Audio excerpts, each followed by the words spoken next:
앉아주시기 바랍니다. 고맙습니다. 하나님, 오늘 주일 특별히 추수감사주일로 하나님 앞에 예배하게 하신 하나님께 감사합니다. 우리가 지난 한 해를 돌아봅니다. 2021년 코로나 2년째를 맞이하면서 우리에게 소망이 있었습니까? 우리에게 희망이 있었습니까? 대한민국 전역이 코로나로 인해서 고통받고 있는데 우리 주 예수 그리스도를 바라보면서 우리는 여기까지 왔습니다. 그 모든 것이 하나님의 은혜임을 고백합니다. 아버지 하나님, 경제적으로는 위축되어지고 또 정치적으로는 어지럽고 또한 교회로 보았을 때는 하나님 여러 가지 신앙의 활동이 우리의 예배가 하나님 그 본질을 침해받는 그런 지경에까지 왔습니다. 아버지 하나님, 여러 가지 어려운 상황 가운데 있지만 그러나 주 예수 그리스도를 바라보며 하나님의 말씀을 붙들고 여기까지 온 사랑하는 당신의 귀한 영혼들을 아버지 하나님 기억하여 주시고, 우리가 아버지 하나님 다시금 하나님의 말씀 가운데서 오늘 특별히 주시는 하나님의 메시지를 통하여서 그 말씀으로 일어서게 하여 주옵소서. 하나님을 말씀하시면 말씀하신 대로 이루시는 분이시기에 우리는 그 말씀을 믿고 일어서기를 원합니다. 우리의 상황과 환경을 바라보는 것이 아니라 하나님을 바라봅니다. 하나님께서 우리에게 주신 말씀을 바라봅니다. 그 말씀을 붙들고 하나님 그 말씀이 우리의 나침반이 되어 우리의 인생을 이끌어갈 것을 기대합니다. 주여 말씀하여 주옵소서. 주님 말씀하여 주옵소서. 말씀을 듣기를 원합니다. 우리가 아버지 깨어서 주의 말씀을 듣게 하여 주옵소서. 살아계신 하나님의 역사가 이 시간 충만하기를 원하오니 아버지 하나님, 이를 성령께서 이루시고 성령 하나님 우리 가운데 하나님의 말씀으로 진리로 충만하게 인도하여 주옵소서. 살아계신 하나님 말씀하여 주옵소서. 그 말씀의 은혜가 충만한 시간이 되어지게 하여 주옵소서. 일어서게 하소서. 힘을 얻게 하소서. 소망이 생겨나게 하여 주옵소서. 그 소망으로 우리가 넉넉히 살아갈 수 있는 힘과 능력과 지혜를 경험하기를 원합니다. 주님 행하여 주시옵소서. 아버지 하나님, 당신을 기대합니다. 감사합니다. 예수님의 거룩한 이름으로 기도드립니다. 아멘.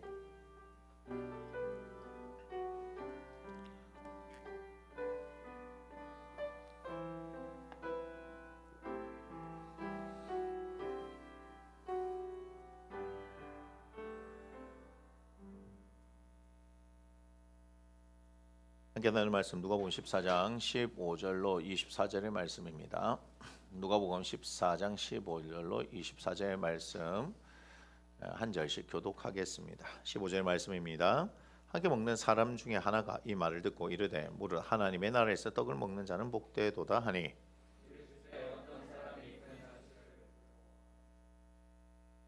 잔치할 시각에 그 청하였던 자들에게 종을 보내어 이르되 오소서, 모든 것이 준비되었나이다 하매,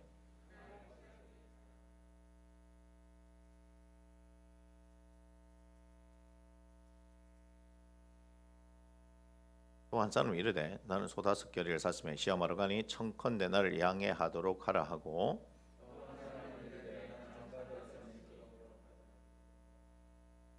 종이 돌아와 주인에게 그대를 고하니 이에 집주인이 노하여 그 종에게 이르되 빨리 시내 거리와 골목으로 나가서 가난한 자들과 몸 불편한 자들과 맹인들과 저는 자들을 데려오라 하니라.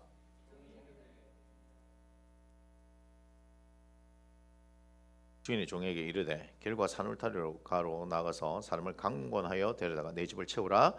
내가 너에게 말하노니 전에 청하였던 그 사람들은 하나도 내 잔치를 맛보지 못하리라 하였다 하시니라. 아멘. 우리 함께 축복합니다. 사랑하는 자여, 내 영혼이 잘된 같이 내가 범사에 잘되고 강건하기를 내가 간구하노라. 아멘. 오늘 말씀의 제목을 함께 읽겠습니다. 강건하여 주님의 집을 채우기 전 우리가 할 일입니다. 강건하여 주님의 집을 채운다. 강권, 강력하게 권한다는 얘기죠. 23절 오늘 본문의 말씀을 보니까 주인이 종에게 이르되 길과 산울타리로 나가서 사람을 강권하여 데려다가 내 집을 채우라. 누가 말한 거냐면 주인이 말한 거예요. 누구에게? 종에게 얘기했어요. 주인이 종에게 이야기하면 종은 그저 그 말씀에 순종해서 행하는 것만 하면 되는 겁니다. 이렇다 저렇다라고 말할 수 있는 권리는 종에게 없습니다. 우리가 아까 성경 통독을 하면서도 종이 무슨 일을 하는지 봤잖아요. 하루 종일 일하다 왔을 때 주인이 밥 차려 하면 밥 차려야 되는 것이고, 자기가 배가 고프든지 말든지 뭐 하는 거요? 주인이 식사를 다 할 때까지 기다려야 되는 것이고, 그래 끝나서 너 밥 먹어 하면 밥 먹는 거고, 자라 하면 자는 거예요. 그게 종의 자세예요.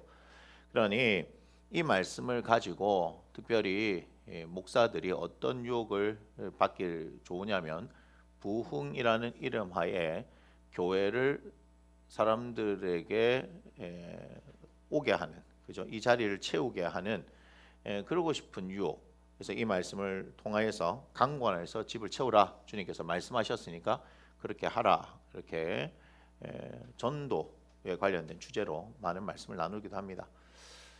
그러나 그것이 꼭 틀린 것은 아닙니다. 왜냐하면 주님께서 지금 하나님 나라에 대해서 얘기할 때 특별히 15절 보니까 함께 먹는 사람 중에 하나가 이렇게 얘기합니다. 이것은 14장 1절부터 시작되어지는 내용인데요. 그 식사 자리에서 예수님께서 수종병 든 사람을 고치시기도 하고요.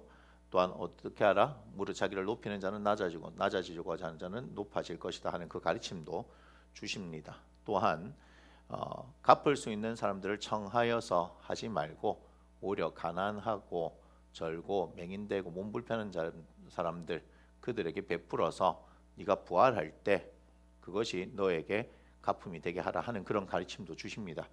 그런데 오늘 우리는 하나님께서 저에게 강권하여 채우라 하시는 이 말씀을 주셨는데, 그것을 통해서 우리에게 주신 메시지가 있어서 그래요. 어쨌든 지금 식사하는 자리에서 예수님의 가르침을 이렇게 가만히 듣다 보니까 하나님의 나라에서 떡을 먹으면 참 복되입니다 라는 그런 고백을 하는 거예요.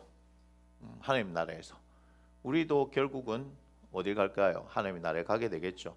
그래서 그분과 함께 그 천국에서 함께 먹고 마시는 일들을 하지 않겠습니까? 제가 이렇게 얘기했는데 천국 가면 또 먹고 마시는 것이 없다 이렇게 얘기하고 이런 신학적인 얘기를 하려고 하는 것이 아닙니다. 그죠? 주님과 함께 더불어 먹고 마시는 일은 참 중요한 겁니다. 하나님 나라에서 먹고 마신다는 주제는 굉장히 중요한 이야기입니다. 여러분 그거 아셔야 됩니다. 먹는다는 개념, 요한계시록 3장 20절에도 뭘 말씀하십니까? 볼지어다 내가 문 밖에 서서 두드리노니 누구든지 내 음성을 듣고 문을 열면 내가 그에게 들어가 그와 더불어 먹고, 이렇게 얘기합니다. 먹고 마시는 일이 굉장히 중요한 거예요. 또한 요한복음 6장에서 내 살을 먹고 내 피를 마셔라 라고 얘기하죠. 그렇게 해야 내가 네 안에 네가 내 안에 있게 되어진다 라고 말씀합니다. 오늘 우리가 성찬 예식을 할 때 우리는 뭐요? 빵을 뜯으면서 포도주를 마실 겁니다. 주님의 살과 피를 먹고 마시는 일에 대한 이야기를 하는 거예요. 먹음에 대한 이야기입니다. 먹는다는 것은 굉장히 중요한 이야기입니다. 특별히 요한복음에 보면 그 먹음에 대한 이야기들이 많이 나와 있습니다. 먹어야 하는 거예요. 하나님 나라는 먹고 마시는 데 있는 거 맞습니다. 하나님 나라는 먹고 마시는 걸 해야 하는 거예요. 그러나 우리가 무엇을 먹고 마시느냐가 중요한 거죠. 우리가 먹고 마시는 것은 예수 그리스도를 먹고 마셔야 하는 겁니다. 그분의 살을 먹고 그분의 피를 마시는 일들을 우리가 해야 하는 거죠. 아무튼 그것을 가지고 있는 사람들이 어딜 갈 수 있는 거예요? 하나님 나라에 갈 수 있는 것이고, 이 땅 가운데서도 예수 그리스도의 살과 피를 먹고 마시는 자들이 하나님의 자녀이다라고 얘기하는 것이죠.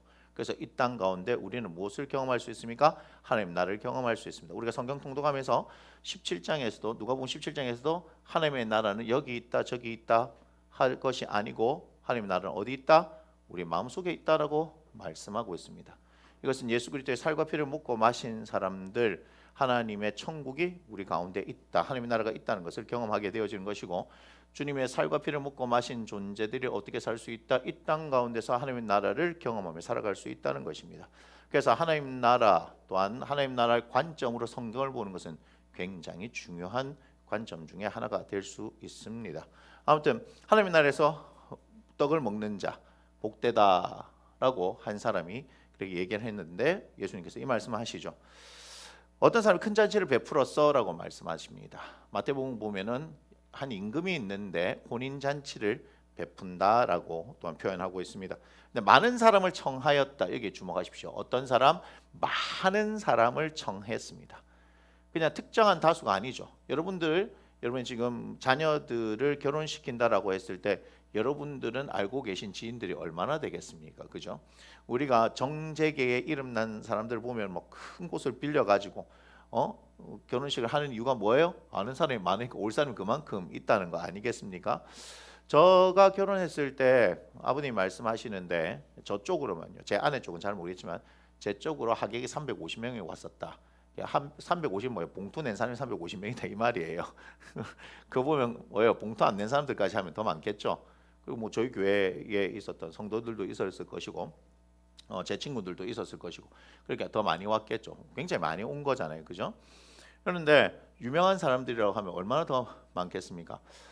우리 이제 아주 오래되신 분들이긴 하지만 신성일, 예? 엄앵란 그분들 결혼하시는 그 자료를 보면요, 흑백 자료를 보면 어마어마하게 사람들이 많아요.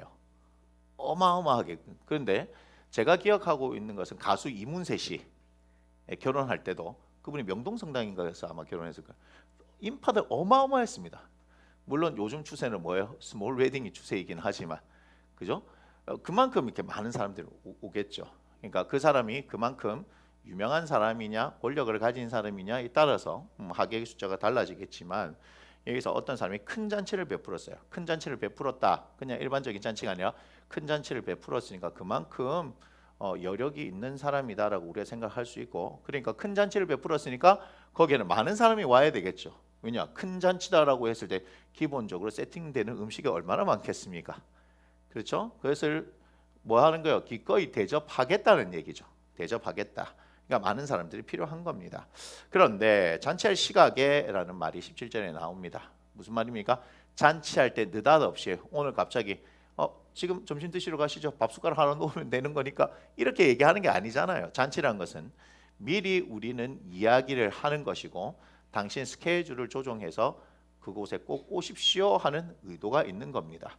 자, 그런데 종을 보냅니다. 많은 사람을 청했는데 종을 보내요. 종이 굉장히 많은가 봐요. 그죠? 그래서 종을 일일이 또 보내는 거예요. 보내가지고 모셔오라고 얘기를 하는 거예요. 모든 것이 다 준비되었습니다라고 17절에 얘기하는데 이상한 일이 생깁니다. 18절을 보니까 이렇게 얘기하죠. 다 일치하게 사양합니다. 일치하게 사양한다는 거예요. 그런데 그 얘기를 가만히 들어보니까 밭을 샀대요. 소를 샀대요. 장가 들었대요. 이러저러한 이유를 통하여서 어떻게 한다고요? 나는 가지 못하겠다라고 말하고 있는 겁니다.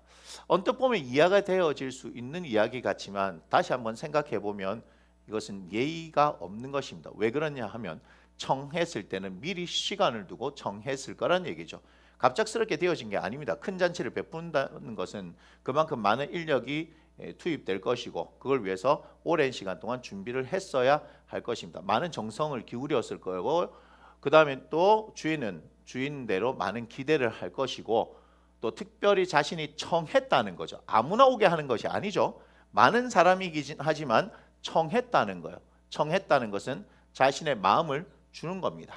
마음을 주고 그 마음을 어떻게 확인하고 싶어하는 시간인데 이런 말도 안 되는 이유, 주인의 입장에서는 말도 안 되는 이유예요. 왜 그러냐 하면 21절에 보니까 종이 돌아와 주인에게 그대로 고하니 이에 집주인이 노하여 이렇게 얘기합니다. 그러니까 이런 무게죠. 잔치냐 밭이냐 잔치냐 소냐 잔치냐 결혼이냐라고 했었을 때 이 주인이 노한 이유는요. 잔치가 가치가 훨씬 더 큰데 그렇지 못한 것으로 인해서 예를 들면 오늘 저희 집안에 지금 뭐 어른이 불편하십니다. 내지는 자꾸 하셨습니다. 어떤 이런 이유들을 댄다면 아 그렇구나라고 할 수 있는데 그렇지 못한 이유를 대기 때문에 주인의 입장에서는 이것이 훨씬 더 가치가 있다는 거예요. 무슨 말이냐? 누군가 장가 간 것보다 이게 더 가치가 있다는 거예요. 우리 장가 간 거는 그럴 수 있지라고 생각할 수 있겠지만 뭐라고 얘기합니까? 장가 들었으니라고 얘기합니다. 이건 뭐예요? 오늘 결혼식이 있다는 얘기가 아니고 벌써 결혼했다는 얘기예요. 결혼식 당일이면 이해가 되지만 장가 들었다는 얘기예요. 그러니 가치가 어디가 더 있는 거예요? 주인 입장에서는 잔치에 있다는 거예요. 이 사람이 몰지각한 사람은 아닙니다. 왜요? 큰 잔치를 하는데 종들을 미리 보내서 청하였고 또한 잔치할 시각이 되어졌을 때 사람들을 보내서 또 모든 것이 준비되었다 알려주고 하기 때문에 예의에 맞게 모든 것을 준비할 수 있도록 예측 가능해서 당신들의 스케줄을 조정하시오 하는 그런 얘기를 했을 거라는 것을 우리는 충분히 알 수 있습니다. 그런데 어때요?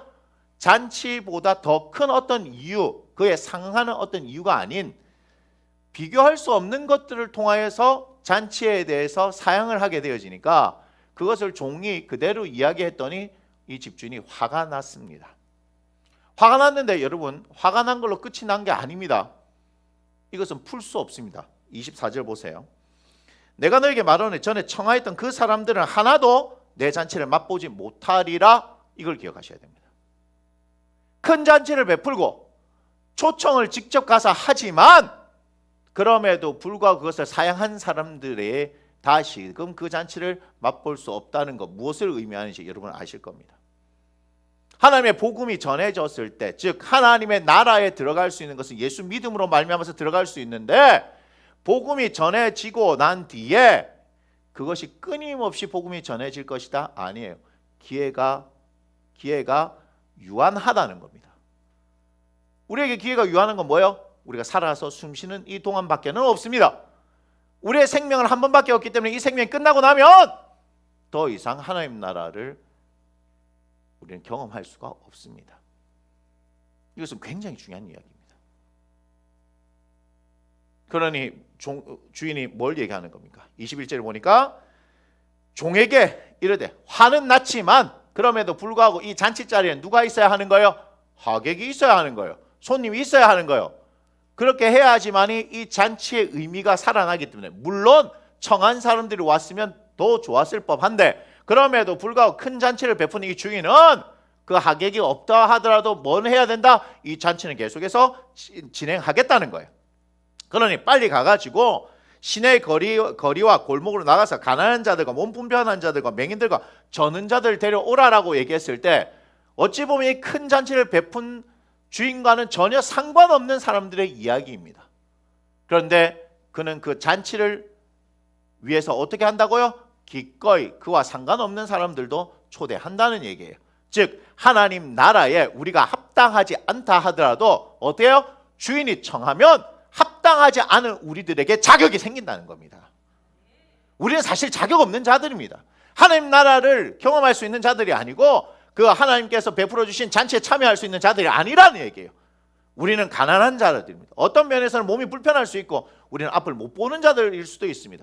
그럼에도 불구하고 주인이 베푼 그 잔치 자리에 참여하도록 그 종들을 통하여서 어떻게 했다고요? 청함을 받았다는 거예요. 할렐루야. 우린 자격 없음이 너무나 감사합니다. 많은 사람들 청하였던 그 청함을 받은 사람, 그 주인과 관계가 있었던 그 사람들과 같이 아니하고 전혀 그분과 관계가 없는, 우리는 가난하고 몸이 불편하고 맹인이고 그런 사람들이었지만, 전혀 주인과 관계 없는 사람들이었지만 주인이 특별한 은혜를 베풀어서 우리를 초청하기에 우리는 그 자리에 기꺼이 나아갈 수 있다는 것입니다. 그런데 그럼에도 불구하고 뭐라고 얘기합니까? 22절을 보니까 종이 이르되 주인이 명하신 대로 하였을 때 아직도 뭐합니까? 자리가 있습니다. 아직도 자리가 있는 거예요. 길거리에 나가서 거리에 나가서 이 사람 저 사람 다 불러 모아도 자리가 있는 거예요. 얼마나 큰 잔치입니까? 무슨 얘기예요? 하나님 나라는 그만큼 크다는 거죠. 하나님 나라는 그만큼 큰 거예요. 그래서 더 많은 사람들, 아니요, 온 지구상에 있는 모든 사람들 다 초청해도 아마 자리가 남음직한 그런 자리일 것입니다. 그렇게 남는 자리, 그곳을 어떻게 해야 됩니까? 지금 이야기하는 거예요. 23절의 말씀 함께 읽겠습니다. 주인이 종에게 이르되 길과 산울타리 가로 나가서 사람을 강권하여 데려다가 내 집을 채우라. 주인은 어떻게 하기를 원합니까? 종에게 말하고 있는 겁니다. 종에게 강권하여서 강제로 끌고 오라 이 말이에요. Against will이라고 되어 있다고. 의지에 반해서 그 사람이 어떤 의지를 가지고 있든지 안 간다 하더라도 어떻게 해요? 끌고 오라 이 말. 끌고 오라. 그래서 이 집을 채우라 이 말이에요. 잔치자리를 채우라 이 말이에요. 하나님 나라는 그렇게 채워야 하는 것입니다. 이게 사실 주님의 마음입니다.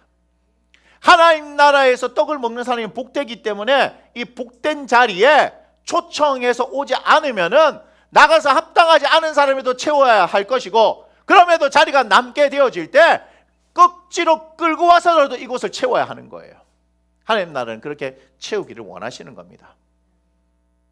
그런데 저희들이 지금까지 창세기를 보고 있었는데 야곱의 얘기에서 요셉의 얘기로 넘어가는 그 상황에 있었는데 갑자기 하나님께서 이 말씀을 주셨어요. 저도 당연히 이제 그 이후에 요셉이 팔려갔잖아요. 이제 흥미진진해지려고 하는 그런 시점입니다. 보디발의 집구석에 가가지고, 그죠? 그 다음에 우리가 알고 있는 그 이야기들이 진행되어야 될 그런 상황인 거예요. 어쩌면 여러분들이 그렇게 오늘은 그 말씀 중에 어떤 말씀을 하실까라고 기대하고 오신 분들도 있을 거예요. 그런데 전혀 다른 누가복음의 말씀하는 거예요. 저도 깜짝 놀란 겁니다. 저도 그쯤 어딘가에서 하나님께서 주시는 말씀을 기대한 거예요. 얼마나 좋아요. 제가 잘 아는 말씀이니까 편안하게 쳐다보면서 무슨 말씀 하시겠습니까? 라고 하는데 하나님께서 제게 이런 말씀을 주신 거예요. 강권하여, 이렇게 얘기해요. 강권하여 내 집을 채우라. 제가 깜짝 놀랐어요. 네? 자, 첫 번째 이건 뭐예요? 보통 교회에서 전도를 하기 위해서 하시는 말씀이에요. 전도?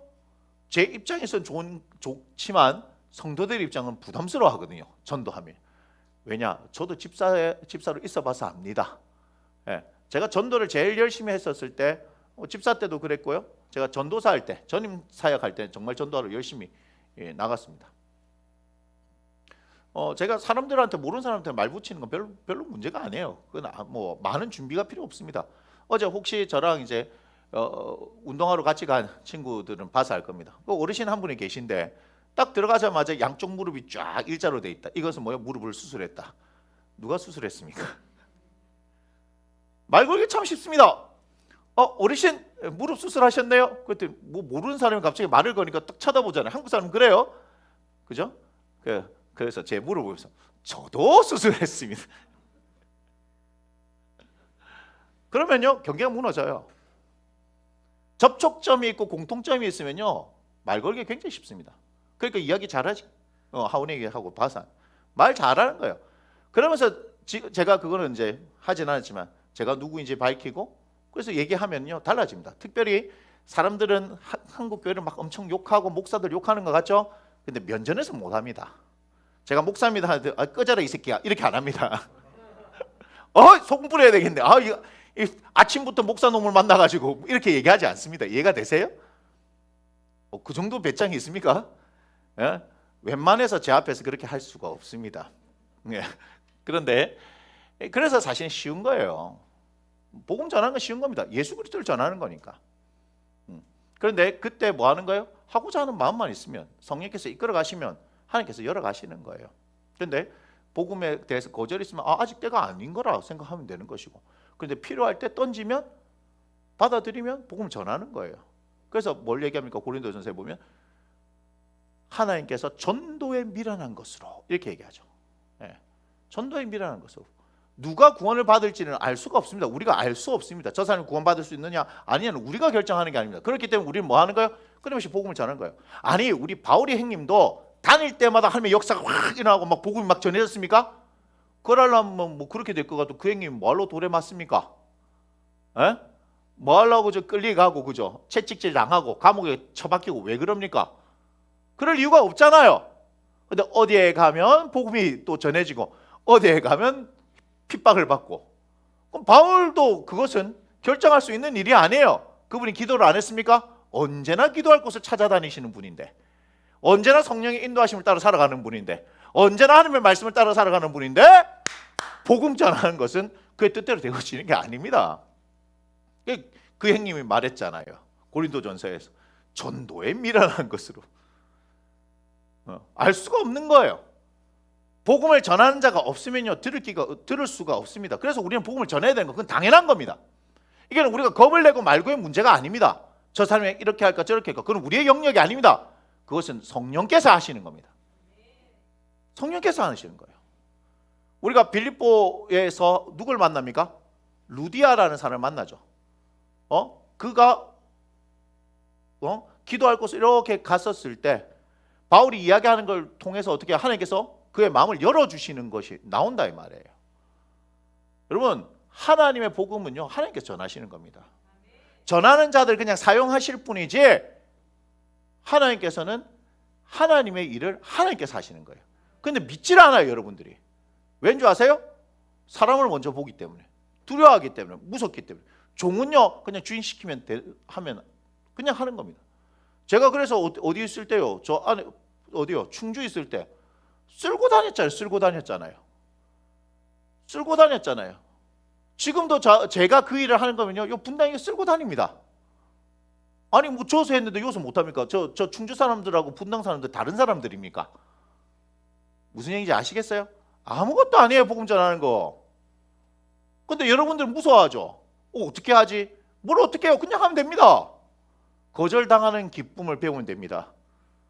뭐 하면 기다렸습니다. 이렇게 복된 소식을 전해주시다니, 이런 사람 아무도 없습니다. 우리 장재원 목사님 불곡산 지금 몇 년째 다니니까 이제 다 알잖아요. 다 알잖아요. 불곡산 가가지고 우리 목사님 계속해서 지금은 못 타고 다니시노? 커피, 아마 따뜻한 커피를 지금 타고 다니실 겁니다. 여름에는 시원한 매실차를 딱 한 30잔 정도 다니시잖아요. 당신은 어떻게 말을 할까? 말재주도 없고 아는 것도 없고 그렇게 얘기하셨지만 지금 4년째 5년째 계속 하다 보니까 어떻게 해요? 그거 다 목사인 줄 아는 거예요. 목사인 거예요. 계속해서 한옥물 파면이 하나님께서 역사하십니다. 전도해봤어? 이충성 목사님 그 10년째 지금 뭐 하시잖아요. 10년째 하시면 됩니다. 하면 됩니다. 하면 됩니다. 그런데 제가 말씀드리고 싶은 것은, 우리가 이것을 통해서 아까 얘기했죠. 전도에 대한 부담을 주려고 하는 게 아니에요. 근데 저에게는 이렇게 되면 뭔가 우리에게 지금 전도에 대해서 말씀을 하시는데 그렇게 되는 거 아닐까라는 생각을 무조건 뭐 하게 됐어요. 왜냐하면 저도 집사 시절이 있었기 때문에. 그러나 다시 한번 더 보면 뭘 얘기하느냐? 이제 우리 교회가 하나님께서 채우실 때가 됐다라고 하시는 메시지인 것 같아요. 그러면서 이 말씀을 다 가만히 봤더니 중요한 건 이거예요. 강건해서 데려고 얼마나 여력이 되느냐 이 말이에요. 무슨 말이냐? 주인은 큰 잔치를 베풀었습니다. 맞습니까? 큰 잔치를 베풀었어요. 다시 말하면 우리의 교회가 큰 잔치를 베풀 만한 여력이 되냐 이 말이에요. 여기서 큰 잔치는 돈을 얘기하는 게 아닙니다. 음식을 얘기하는 게 아닙니다. 무슨 얘기인지 아시겠어요? 여기에 하나님의 성령께서 역사하시느냐, 하나님의 말씀이 그대로 선포되어지고 있느냐, 기도의 능력이 나타나느냐, 우리는 그렇게 하나님의 사람으로 성장했느냐, 이것입니다. 수많은 사람들을 여러분이 강권하고 데리고 올라오면 어떻게 해야 되는 줄 아세요? 여러분이 철저히 하나님의 사람인 것이 경험되어져야 하는 거예요. 여러분 철저히 하나님의 사람이 되어야 한다니까요. 여러분이 하나님의 사람이 되지 않고서는 강권할 수가 없습니다. 강권하는 것은 쉽게 얘기하면 멱살 잡고 끌고 오라는 얘기인데, 여러분이 하나님의 자녀라는 것, 내가 하나님의 능력을 힘입고 살아가는 것, 내 삶에 예수 그리스도를 통하여서 실제 변화가 일어나고 풍성한 생명의 역사가 일어났느냐? 이것이 없으면 어떻게 사람들에게 얘기하겠냐? 당신들 알지 않느냐? 내 모습이 어땠는지.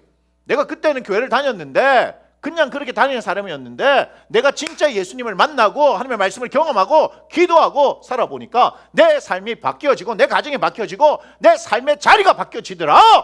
봐라 이 말이에요. 봐라, 보라 이 말이에요. 이것이 하나님의 능력이다.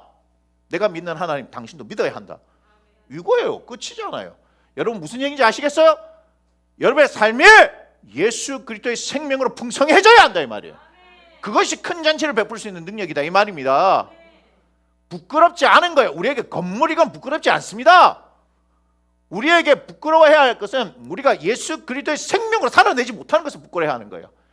평생 예수 믿으며 살아가는데 내 삶에 예수 그리스도의 생명의 역사가 나타나지 못하는 걸, 그걸 부끄러워해야 하는 거예요. 많은 사람들이 이렇게 얘기해요. 주로 레파토리가 이래요. 복음을 전하고 싶은데 내가 잘 살아야 되는데 형제들보다 내가 못 살아가지고 예수 믿는다 하는데 다 형제들은 예수를 안 믿는데 내만 예수를 믿는데 잘 살아야 되는데, 예수 믿고 잘 못 살 수가 있습니까? 잘 살 수 있습니다. 자, 말씀드릴게요. 하나님하고 관계를 똑바로 하십시오. 하나님께서 뭘 얘기하시는 거? 재물 얻은 능력을 주셨다. 이거 제 얘기가 아니잖아요. 하나님께서 그렇게 하시잖아요. 재물이 목적이 되어지니까 안 되는 거예요. 그런 의도를 깔고 있으니까 안 되는 거예요. 오직 예수 그리스도, 예수의 생명, 예수의 십자가, 그것만 붙들고 살아가는 거예요. 그렇게 했을 때 하나님께서 400영역의 복을 주시는 거예요. 여러분의 일터에 복을 주시는 거예요. 그걸 하나님께서 하시는 거 아니겠습니까?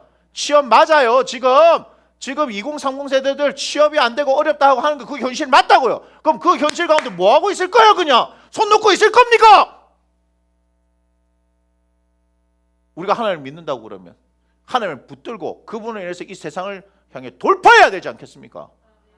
그것을 이야기하는 겁니다. 예수님이 이 땅에 오셔가지고 마귀 앞에 무릎을 꿇었습니까? 하나님의 아들이 이 땅 가운데 오신 것은 마귀의 일을 멸하려 하심이라 말씀하셨는데, 하나님의 자녀 예수 그리스도의 살과 피를 먹고 마시는 우리들이 그 세상에서 무릎을 꿇어야 되겠냐 이 말입니다. 근데 우리는 무릎을 꿇습니다. 무릎을 꿇습니다. 왜 그렇게 삽니까? 어차피 한 번밖에 없는 인생인데. 우리는 알잖아요. 결론이 뭔지 알잖아요. 양다리를 걸칠 필요가 없어요. 올인해야죠. 비빌 언덕이 있으니까 거기다가 비비고 있어서 그런 거예요. 저처럼 아무것도 없어야 돼요. 아무것도 없으면 하나님만 찾게 돼요. 그분이 이끌어 가시는 걸 경험할 수 있는 거예요. 없어도 괜찮습니다. 없어도 하나님의 능력을 경험할 수 있는 시간이 시작되는 거예요. 큰 잔치를 베풀어야 한다. 큰 잔치를 베풀 수 있는 여력이 돼야 강권하게 데려올 거 아닙니까? 여러분들의 친구들한테도 와봐라. 나는 잘 모르겠지만 우리 교회 가면 뭔 일이 일어난다. 네 인생이 바뀐다. 네 언제까지 이래 살 끼고? 그래 얘기할 수 있는 거 아니에요? 간단하잖아요. 와가지고 그날 결판 나는 거야. 그날 결판 나는 거. 그런데 제가 이거 안 되겠다 생각한 거예요. 맞습니다, 주님. 큰 잔치를 베풀 여력이 제게도 없네요. 그러니 이 추수감사절 2021년 추수감사 주일에 하나님께서 주신 이 메시지 붙들고 우리 2022년 열심히 달려가 보자 이 말. 큰 잔치를 베풀 수 있는 여력을 한번 가져보자 이 말이에요. 그렇게 하려면 하나님 앞에 무릎 꿇어야 하는 거예요. 기도해야 하는 거예요. 하나님의 말씀 가지고 살아내야 하는 거예요. 하나님의 능력이 우리 가운데 임할 때 코로나 3년 차가 무섭겠습니까? 닫힌 하늘문도 열어주시는 분인데요. 길이 없으면 길을 내시는 분인데요. 그분이 우리 하나님인데 우리는 왜 자꾸 우리의 상황과 환경을 보면서 무서워하고 두려워하고 있냐 이 말이에요. 제가 아까 영화 안시성 1부 때 조인성이 맡았던 양만춘이라는 역할을 했던 그 장군이 했던 말을 제가 얘기했습니다. 당나라 군대 그 대군하고 싸울 때 자기 부하들한테 얘기합니다. 어쩌겠냐? 내가 무릎 꿇는 법을 배우지 못했으니까. 무슨 얘기인지 아시겠어요? 저는 세상을 향해서 무릎 꿇는 법을 배운 적이 없습니다. 그리고 하나님께서 무릎 못 꿇도록 무릎 수술도 시켜버렸습니다. 꿇지 않습니다. 저는 하나님 앞에서 무릎 꿇지 않습니다. 못 꿇습니다. 우리는 무릎 꿇지 않습니다. 너무 힘들고 어렵습니까? 주님 찾으세요. 그 기도를 요청하세요. 목사가 해줄 수 있는 건 돈을 해줄 수 없습니다. 죄송하지만 있으면 드릴게요. 근데요, 우린 기도할 수 있습니다. 기도해서 하나님의 마음을 감동시킬 수 있습니다. 하늘문이 열려지는 경험을 할 수 있습니다. 천지사방 우겨쌈을 당할지라도 뭐는 열려 있어요? 하늘은 열려 있잖아요. 그 안에서 우리가 무릎 꿇고 기도하면 하나님께서 들으시고 어떻게 해요? 하늘문을 여시는 겁니다. 모르시겠어요? 히스기야 왕 때, 히스기야 왕 때 이스라엘은 멸망 직전에 있었다고요. 이사야 선지자와 함께 그들은 하나님 앞에 기도했습니다. 하나님께서 박살내십니다. 그분이 우리 하나님이세요. 구약의 얘기처럼 들려집니까? 성경이 이야기로 들려집니까? 그러면 여러분의 삶 가운데 아무런 역사가 일어나지 않습니다. 저는 이것이 살아계신 하나님의 말씀이라고 믿습니다. 저는 가슴 떨림이 있습니다. 하나님의 말씀을 대할 때 글을 읽는 것이 아니라 하나님의 말씀을 듣기 위해서 귀를 기울이고 있기 때문에 가슴 떨림이 있습니다. 어떤 때는 한 구절의 말씀에 하나님의 마음이 느껴져서 제 심장이 반응하기도 합니다. 제가 그런 사람이었냐고요? 전혀요. 전혀 그렇지 못한 사람이에요. 그런데 하나님 때문에 눈물이 나고요. 하나님 때문에 감격하고 하나님 때문에 신이 나는 거예요. 저도 육신을 입은 인간이기에 여러분처럼 똑같이 욕심과 탐심과 그런 감정이 다 있다고요. 근데 말하잖아요. 저는 큰 잔치를 선택한다고요.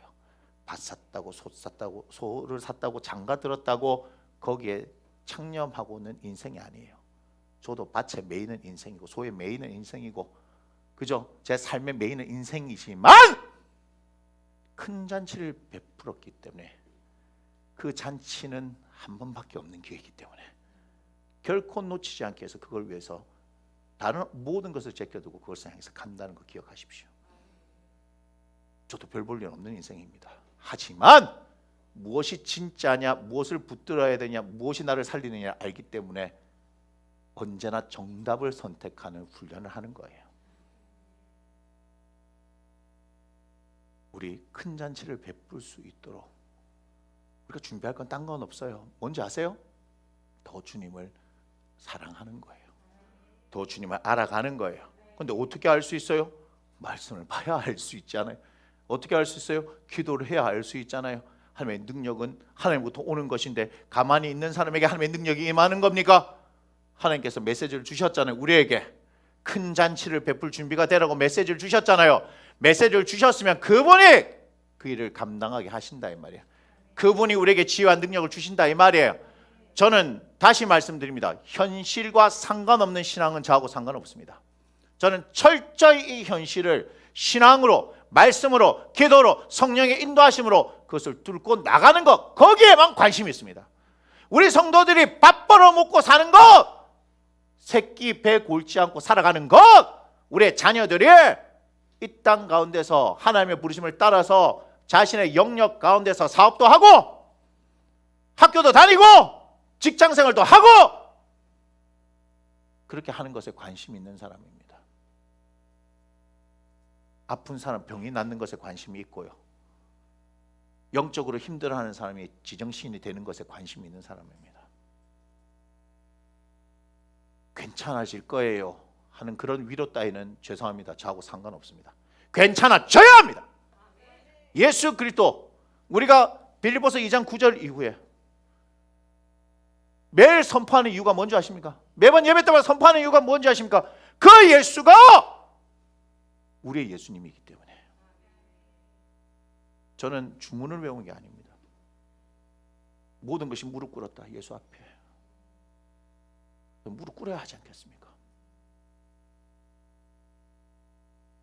주의 성령이 그분에게 임하시고 나서 이사야 61장의 말씀을 펴시면서 사람들에게 포로되고 억눌리고 눈 멀고 한 자들을 자유케 하고 앞을 보게 해주는 그 은혜가 임했다라고, 이 말씀이 오늘 너희에게 응하였다고 예수님 말씀하셨으면 그것이 동일하게 우리 가운데 역사해야 하지 않겠습니까? 그렇게 되지 않으면 우리는 이 아까운 시간, 우리 인생을 버리는 거예요. 하나님의 말씀이 우리들 가운데 역사하셔야 하지 않겠습니까? 말씀으로 이 세상을 창조하셨다라고 우리는 이야기하지만 이 말씀이 우리의 지식이 되어져서 우리의 머리를 크게 하는 것이 아니라 이것이 우리의 생명이 되어져서 우리의 심장을 뛰게 하고 우리를 움직이게 하고 우리의 삶 가운데 길이 없는데 그 길을 내게 해야 하지 않겠습니까? 그것이 복음입니다. 괜찮아질 거예요 하는 값선 동정 따위는 우리 교회에 없습니다. 우리는 살아내야 합니다. 우리는 예수를 사는 겁니다. 여러분이 살아낼 때 뭐 하는 줄 아십니까? 강권하여 주님의 집을 채울 수 있습니다. 그래서 제가 부흥회를 제가 계획한 게 아니고요, 부흥회를 하는 겁니다. 기대하십시오. 저를 말고요, 하나님을. 제가 지금 주일 예배라서 요까지만 하는 겁니다. 부흥회 때 저를 풀어놓아 다니게 하시는 주님을 보게 될 겁니다. 자꾸 이런 얘기를 하더라고요. 언제 마쳐요? 시작은 있지만 마치는 건 저도 모릅니다. 제가 지금까지 그냥 얌전하게 설교를 4시간까지만 했는데 그날 풀어놓아 다니게 하면은 어떻게 될지 모릅니다. 집에 못 갈 수도 있습니다. 그날이 토요일인데 그 다음날 어떻게 우린 여기서 주일 예배를 드리고 집으로 갈 수도 있습니다. 겁나죠? 겁나죠? 아닙니까? 실제로 그렇게 합니다. 실제로. 누가 하시기 때문에요? 성령께서 하시기 때문에. 왜 중요합니까? 그 4번의 시간을 통해서 2022년을 결정짓기 때문에 그렇습니다. 제가 결정하는 것이 아니라 우리 하나님께서 결정짓기 때문입니다.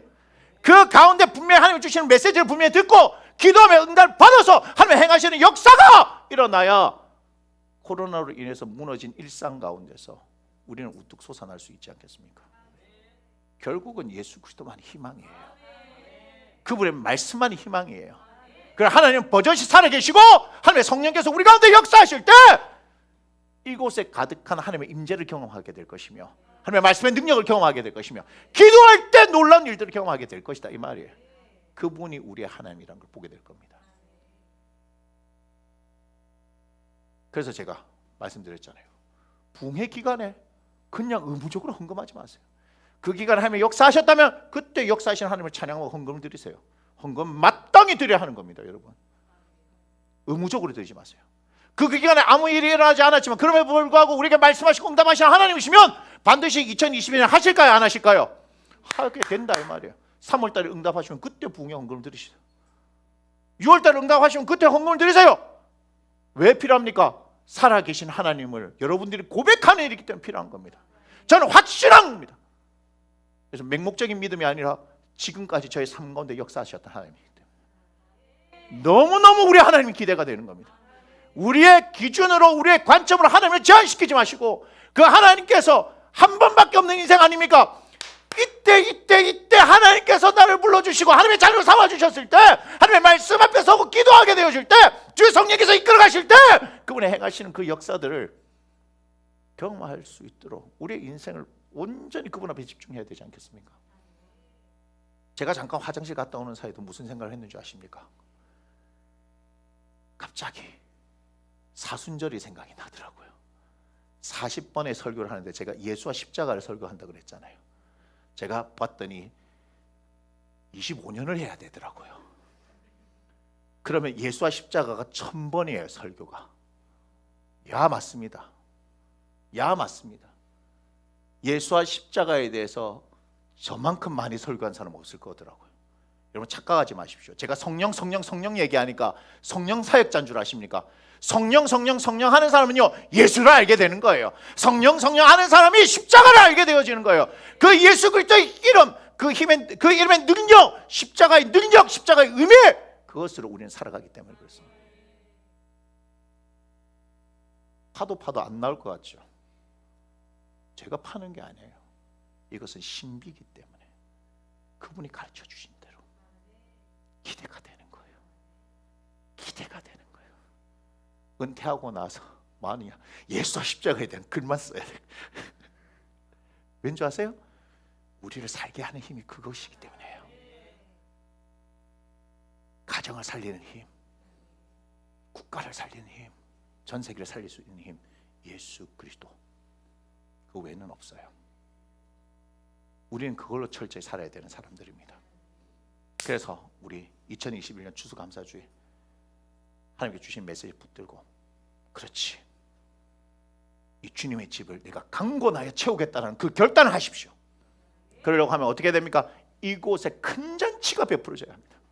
주의 종인 저부터 하나님 앞에 무릎 꿇고 하나님이 주시는 말씀을 듣고 하나님이 주시는 지혜와 능력과 은사들을 통하여서 큰 잔치를 베풀 준비를 할 테니까 함께 그 잔치를 준비해서 수많은 사람들을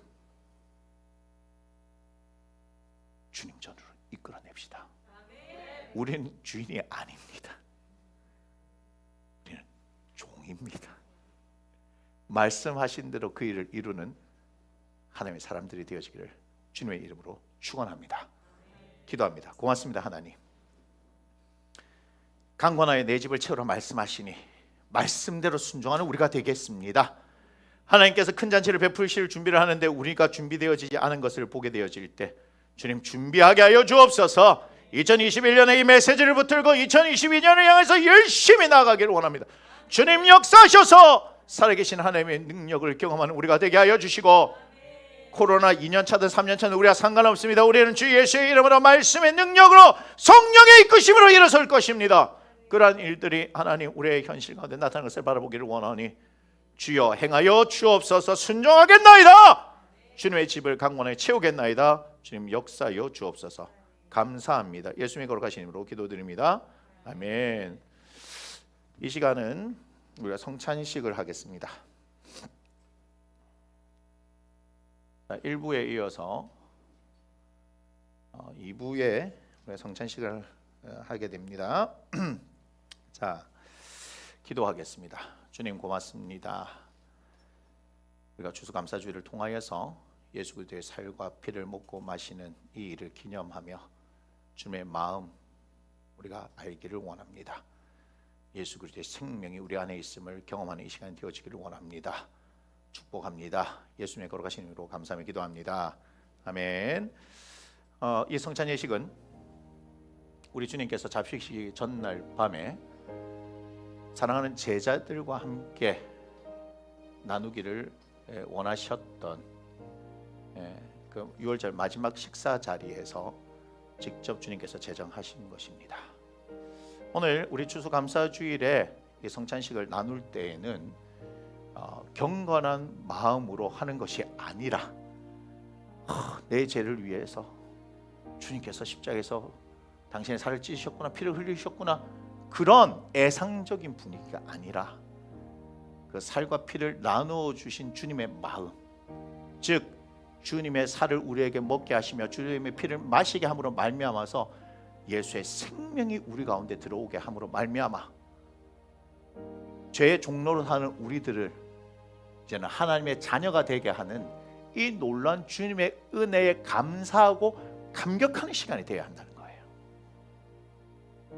요한복음 6장에 말씀하시는 바와 같이 주님의 살을 먹고 피를 마시는 자, 그가 주님 안에 있고 주님이 그 안에 계신 것처럼 우리는 이 예식을 진행할 때 내가 주 예수 그리스도의 생명 안에 있음을, 내 안에 주 예수 그리스도의 생명이 있음을 기억하는 시간이 되어야 할 줄 믿습니다. 여러분, 우리는 예수 그리스도의 생명을 지닌 자들입니다. 예수 그리스도의 생명을 가지고 이 세상을 향해서 나아가는 하나님의 사람인 것을 오늘 기억하시기 바랍니다. 주님께서 떡을 가지사 축사하시고 이것은 내가 너희를 위하여 주는 내 살이다 라고 말씀하셨습니다.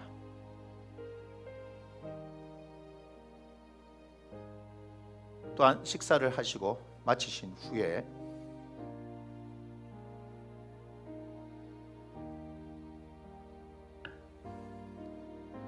잔을 들어 말씀하셨습니다. 이것은 내가 너희를 위하여 흘리는 바 언약의 피다 라고 말씀하시는데 무슨 언약의 피일까요? 우리가 출애굽기를 통하여서 유월절 사건을 기억하십니까? 우리는 죽게 되었습니다. 죄로 인해서 죽게 되었습니다. 애굽은 통곡의 밤이었습니다. 그런데 예수 그리스도의 피, 그것을 상징하는 유월절 어린 양의 피가 있던 그곳에 죽음의 사자가 넘어갑니다. 더 이상 사망은 우리와 상관이 없습니다. 그와 마찬가지로 예수 그리스도의 피를 마시는 사람들에게 더 이상 죄의 권세가 다스릴 그런 권리는 없습니다.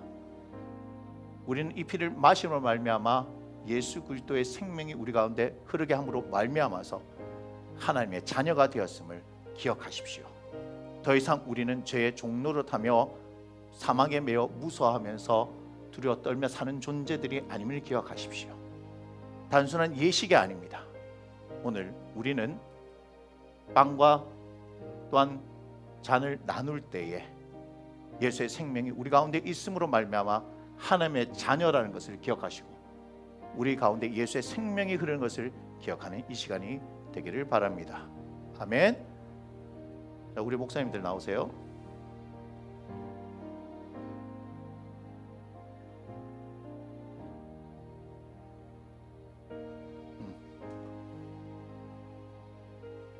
자, 한 분씩 나오셔서 우리 고혜진 목사님한테 빵을 받으시고 포도주를 찍으시고 들어가시면 되겠습니다. 한 분씩 나오십시오. 일부에 받으셨던 분들도 있기 때문에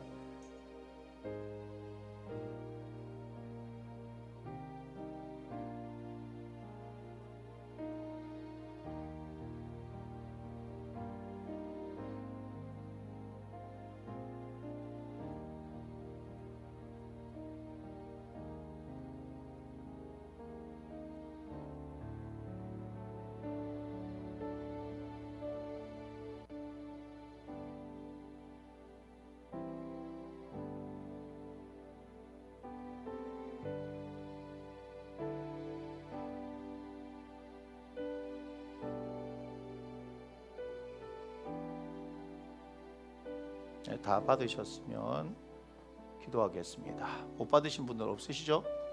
네, 기도하겠습니다. 고맙습니다, 주님. 우리가 주님의 살과 피를 먹고 마시는 이 일을 기념하며 우리 가운데 예수의 생명이 있음을 기억하게 하시니 감사합니다. 주님의 살과 피를 먹고 마시는 자들, 그가 주님 안에 있고 주님이 그 안에 있음을 말씀하셨습니다. 예수 그리스도 안에 있는 우리들, 우리 안에 있는 예수 그리스도, 아버지 안은 그것으로 충분합니다. 예수의 생명이 우리 가운데 흘러갑니다. 그 생명의 역사가 우리를 일으켜 세우며 아버지 하나님 담대하게 이 세상을 살아가게 하십니다. 우리 하나님께서 이 일을 하신 것에 감사하며 아버지 하나님 주님 앞에 가는 그날까지 끊임없이 이 날들을 기념하며 예수의 생명으로 살아가게 하여 주옵소서. 축복하며 주 예수님의 이름으로 감사하며 기도합니다. 아멘.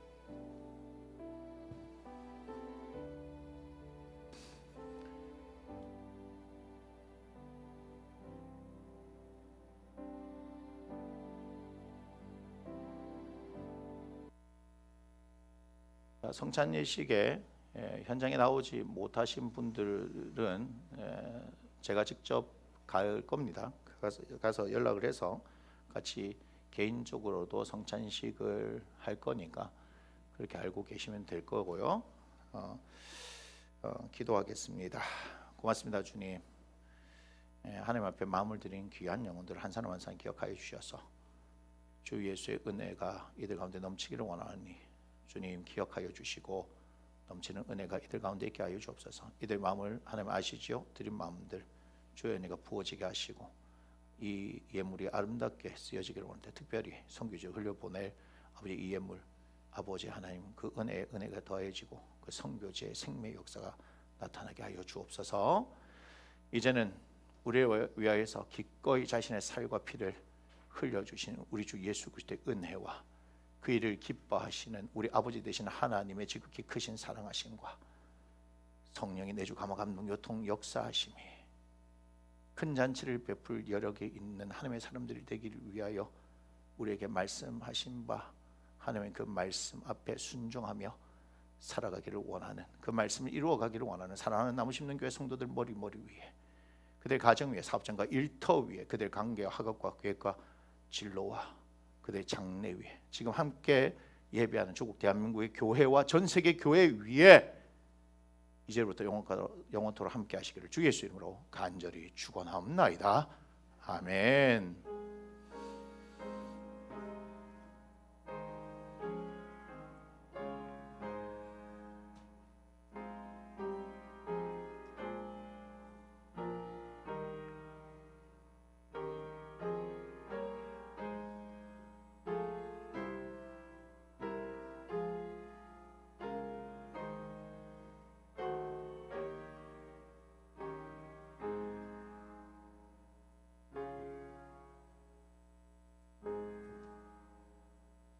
우리 함께 고백합니다. 이분의 영광을 하나님께 올려드립니다. 아멘. 광고하겠습니다.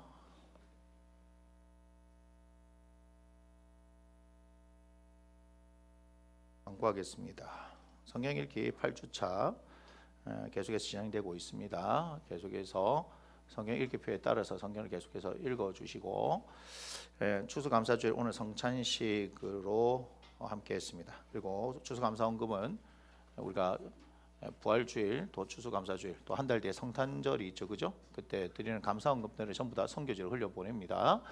그러고 나서 보고해드리겠습니다. 그 다음은 오늘은 아니요. 추수감사주일은 보통 떡을 나누는데 오늘은 여기 보이는 이 빵을 각 가정별로 하나씩 보내드리도록 하겠습니다. 자, 토요기도 훈련 계속해서 진행되고 있죠. 그래서 12월 달에 첫째 주, 둘째 주까지도 기도 훈련은 계속해서 진행됩니다. 그리고 나서 12월 이제 보여주세요. 송구 영신 부흥회라고 있습니다. 18일, 25일, 1월 1일, 1월 8일 무조건 토요일 오후 3시부터 계속해서 진행되어지니까 잘 기도하고서 준비하셔야 됩니다. 기도하면서 준비하셔야 되고 여러분이 받을 은혜 하나님께서 특별히 주시는 메시지를 분명히 붙드셔야 합니다. 그렇게 하고 나면 6월 달부터는 매월 첫째 주 토요일 날 월삭 부흥회로 우리는 계속해서 2월, 3월, 4월 내년엔 그렇게 갑니다. 그리고 기도 훈련은 둘째 주, 넷째 주에 계속해서 하는 걸로 그렇게 갑니다. 그러다 기도 훈련이 되어지는 가운데서 말씀 묵상 훈련도 같이 갈 겁니다. 저희 교회는 철저히 말씀과 기도입니다. 저희 교회는 말씀과 기도 외에는 다른 거 없습니다. 오직 말씀과 기도입니다. 뭐 하나를 잘해야 뭐 전문점이 될 거 아닙니까, 그죠? 우리는 백화점 이런 게 필요 없습니다. 예, 원래 잘하는 집은 그것만 하는 겁니다. 그래서 기억을 하시고 잘 준비하셨으면 좋겠습니다. 자, 점심 식사를 위해서 제가 기도할게요. 고맙습니다, 주님. 우리에게 영의 양식을 주셨으니 육의 양식도 잘 먹게 하소서. 몸과 마음과 영혼이 강건한 우리가 되어지기를 원합니다. 균형 잡히게 자라가게 하시되 특별히 이를 위해서 헌신하고 준비한 손길들을 한 사람 한 사람 기억하시고 아버지 하나님께서 기억하여 주시며 이들을 축복하여 주옵소서. 잘 먹겠습니다. 감사히 먹고 강건하여 오늘도 주님과 함께 동행하기를 원합니다. 예수님의 거룩하신 이름으로 기도드립니다. 아멘. 고맙습니다. 식사 맛있게 하십시오.